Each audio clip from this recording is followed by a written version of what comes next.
80s, 70s. We started in the 70s, and then we did the 80s, and a little bit in the 90s. And so, how have you seen the big transition between policing from from your early on in your career through how it was over the past decade here, 2010 and beyond? I'm going to go back into the 90s, into the 2000s. You started to see a change where you see groups of individuals. For example, when I was a detective in Waikiki at that time, I always said I had a why problem, Waianae and Waimanalo, because my suspects were coming from there. You started to see serial type crimes, purse snatchings, robberies. They become a little bit more prevalent. And now they're targeting certain groups. They're targeting tourists. They're targeting the elderly. As we move up into the 2010s and so, now you start seeing scams becoming more and more prevalent as well. We talked about the internet before. No internet, so you drove past the Glades downtown on Hotel Street. Now with the advent of the internet, you got more and more crime taking place at home, on the internet. Victims, especially elderly women, are becoming victimized. So you see that again. Just over the weekend, I got a call. An elderly woman fell to a romance scam. She lost $150,000, and they're asking me, "What do I do?" I mean, what can you do? He's gone. You sent it away. Yeah, you sent that money away. There's ways. I mean, we did it with Secret Service when I was a lieutenant in CID, where we looked at things. But now you got all of this. You also have the advent of plastic credit cards. In the 70s, you had revolving credit, store credit. So those cards were very limited, and identity theft never existed back then. 80s, it starts a little. You see the change. 90s into the 2000s, yeah. That's hugely prevalent now. Yeah. And you got groups that are taking, again, no racist intent, but these groups tended to organize around ethnic, racial, their common ground. So you had black groups coming out of New York, Las Vegas, those places. You got Chinese coming in from mainland China. They get American student visas and go to work doing crimes like that. You had people coming up from the South America, Central America. So you had different groups. You had the Vietnamese, the Chinese, a whole bunch of groups. Even as recently as just a few years ago, Japan, which is a very conservative country in a sense, didn't know how this happened. The Nigerians started, victimizing their banks, and it's like, you got to explain to me, how does this happen? I don't know how. I can't, picture this. But all that plastic. So there's a much more. Drugs are still prevalent. Methamphetamine is still a major problem, but then now you can see there's other ways to make cash, fast ways to make cash, credit cards, scams. And local guys, they take part in this kind of stuff. So you see that change again. And again, you're starting to get a separation in the classes as far as who's doing what. And more white-collar crime taking place. The lady in, where you never saw it happen in the 70s, 80s, maybe even 90s. Now the office manager is stealing $100,000, $200,000 from her boss. You just see more. It's become more and more common that you see these people indicted for this kind of thing. Why? There's money there, and then what do? A lot of it is pleasure. They're not. Some, run that gambling habit. We've had guys that have stolen millions to go to Vegas, and but there's other guys, take the girlfriend out, leave the wife at home, spend New Year's Eve at Times Square. Just lay out the bucks because it's not mine. So there's no value in the money anymore. So again, we talked about that fiber, that family, the family unit, it's just kind of breaking down in that sense, because the value of things, and you're on your own, get out of here. As long as I got my six-pack or I got my ice that I can smoke, everything's good. So how has the societal's outlook on police officers changed? Like how have you seen that people their their perception of police officers changed? I think the advent of media, social media. First, the media. At first, you had, say you got CNN doing 24-hour news. Then they're joined by Fox. So people are watching and getting more and more information. They go, hey, that's not right. And they can't tell the whole story. They got 30 seconds, a minute, 2 minutes to tell a story, so you don't get all the facts in there. So people are left to draw their own conclusions. That's racist. That's sexist. That's, you're a pedophile or whatever. And not all the facts are there. So there's all this prejudgment. And then policemen are put on trial with shootings, with their behavior. There's pressure to release the information. I've never been one. I like to be as transparent as possible, but what good does it do to release a police officer's name if he's gotten suspended for something? You actually, now you've got him becoming a target. Oh, I saw your name in a paper. I saw your name in a legislative report. You're a wife beater or something like that. And this guy already paid dearly administratively with a suspension, in some cases, a termination, and then having been brought back on a grievance procedure. So, this all. I think social media, because people just. I attended a conference a few years ago where well-known journalist, old-time journalist, was there, and he said back in the 60s, 70s, when he first became a journalist, you had to verify everything. He goes, today, anybody with a computer is a journalist. They go on and they say anything they want, and people read it and believe it is God's truth. Yeah. Millions of people believe in it and seeing it and stuff. Yeah. Exactly. And that's kind of destroyed that respect, or that the influence. And they call them influencers, right?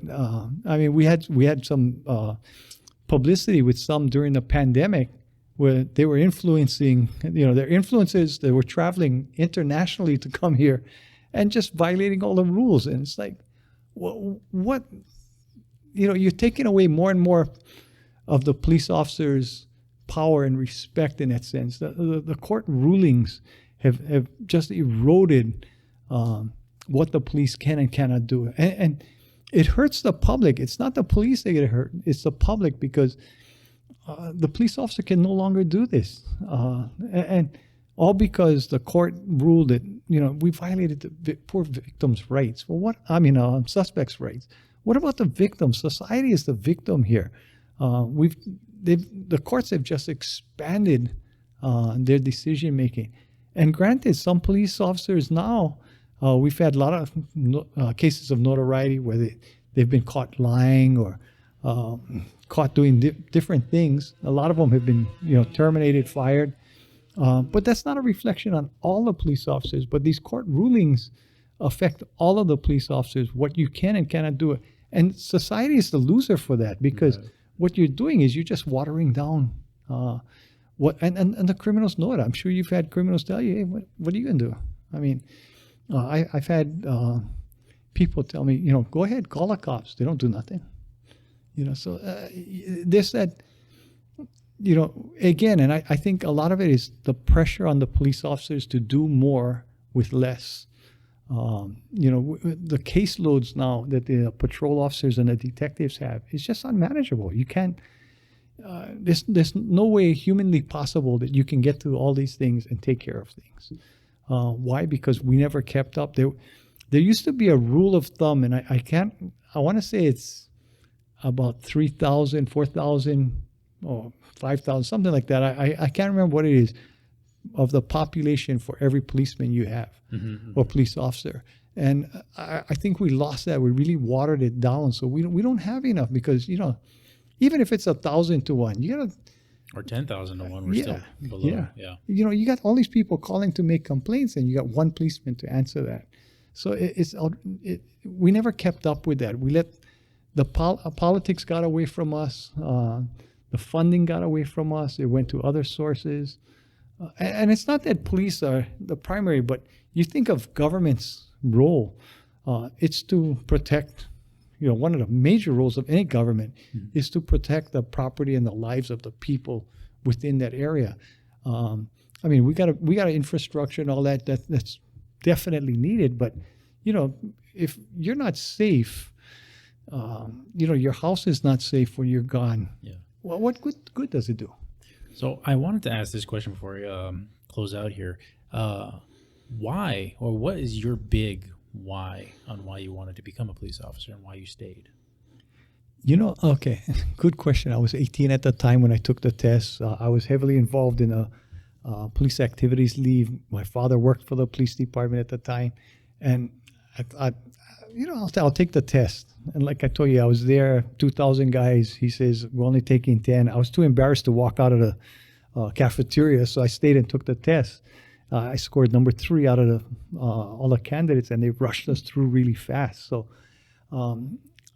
I found it interesting. I liked the camaraderie right through most of my career. But as the higher you went up, the worse it got in a sense, because you became more and more of a target, more and more of somebody that, you pour your heart and soul into it, and you're criticized to death for doing everything wrong. And yet what you did was right. The reason I stayed, especially I was an investigator most of the time. We tried new things. We went after elderly financial criminals, people who were preying off the elderly. We got to go after them. And I remember one case that we went and did. We brought the victim who had Alzheimer's into the courtroom to testify. And she was a darling. The court loved her. The defense couldn't break her. The media loved her. They even interviewed her later. Prior to that, if they had a mental illness, the prosecutors never touched those cases because they said, oh, she could have said that they had permission. Well, if she's mentally incapacitated, she can't say yes or no. So greatest victim you got. Started getting into cybercrime because nobody was doing it.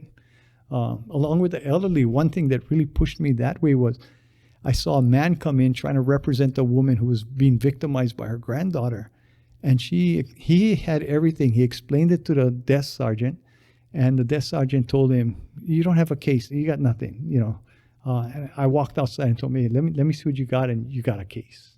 But just moving that way into bringing back white collar crime, bringing back, the frauds, the internet stuff was just fascinating. We actually were able to sting the Nigerians for millions of dollars, working with the Secret Service. And today it's more important than anything to work with all these agencies, Secret Service, the FBI, the Department of Homeland Security, the Naval Criminal Investigation, all these guys.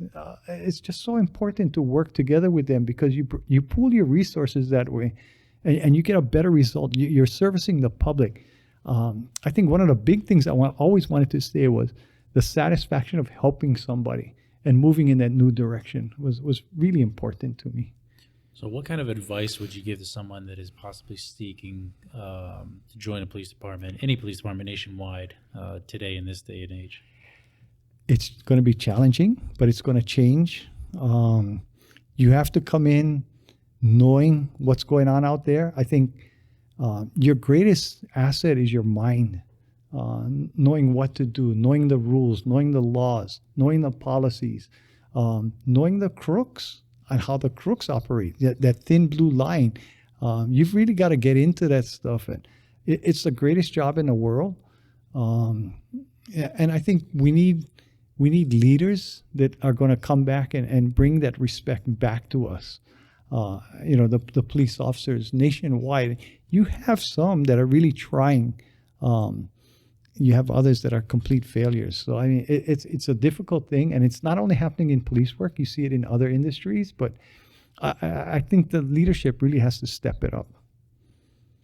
All right. Any last words for our audience here for a closeout here? No, thank you very much for having me today. No, it's been great. Great it's experience. Like a great history lesson going through, Great from the 70s, 80s, 90s into today.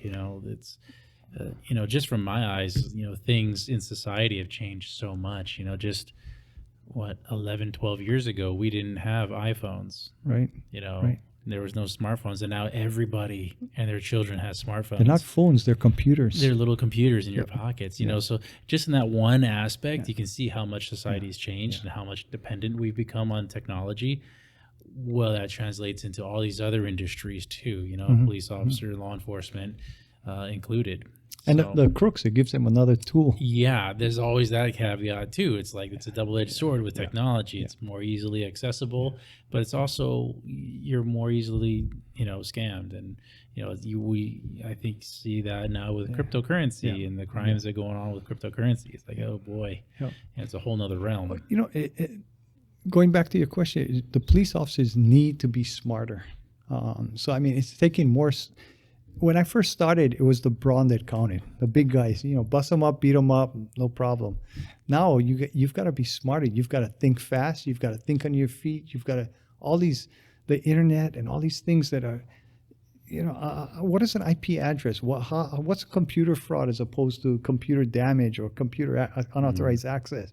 All these things, and you have to be social workers with the current homeless problem. I mean, there's pressure on the police officers, but I still think it's a very honorable job. I don't think people should be necessarily pushed away from it because of what's happening. The leadership has to really stand up, and they got to stand up for their officers and gain that respect back. We need to gain the respect of the public back, and the way to do it is by doing your job and doing it right.